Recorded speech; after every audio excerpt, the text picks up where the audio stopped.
কি কি বিক্রি করেন? সব রকম বিক্রি করি আর কি, দাওয়া ডোয়া তাবিজ পাথর।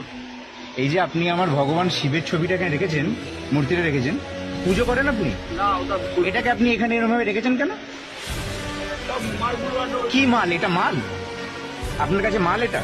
না, কিসের জন্য রেখেছেন? আপনার ভুল আছে। ব্যবসার জন্য রেখেছেন? না, না। কিসের জন্য রেখেছেন? না, না, মানে আমি- কিসের জন্য রেখেছেন? বিক্রি করি আমি। বিক্রি করার জন্য রেখেছেন? এখানে আপনি সব হালাল প্রোডাক্ট বিক্রি করছেন, মসজিদের উপরে আপনি শিবকে রেখেছেন। হ্যাঁ, আপনি পারেন করতে এটা? দেখুন অত কথা জানি না, আপনি বলতে পারেন করতে এটা? আমরা বলি না বলে কিছু নাকি? সরিয়ে- सब लिखा रहे एखाने हालाल, सब लिखा रहे एखाने। क्यों आपने आपने पहले बोला ये माल है, शिवलिंग माल है आपके लिए? तो बोल रहे हैं, माल- ये बोल रहे हैं मैंने बोला वो रखा क्यों है? वो माल है, शिवलिंग को माल बोल रहे हैं। तो माल के साथ लाते हैं तो अरे शिवलिंग को आप माल बोलेंगे? ये इधर दरगाह है और इधर पे शिवलिंग रखा हुआ है और एक ही रखे हैं आप।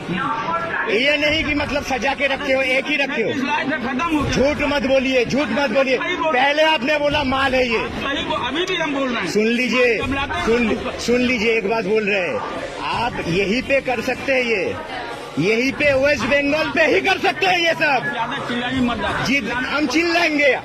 सुन लीजिए, हम फिर भी बोल रहे हैं, मैं 12 ज्योतिर्लिंग कर करके आया हूँ, मैं शिव का बहुत बड़ा भक्त हूँ। मेरे शिव के साथ ऐसा होगा मैं बार बार बोलूंगा, बार बार बोलूंगा। उसे हटाइए, पहले उसे हटाइए। बोलिए माल, माल बोल नहीं सकते आप। शिवलिंग को आप माल नहीं बोल सकते, ठीक है चलिए हो गया। माल नहीं बोल सकते। करना है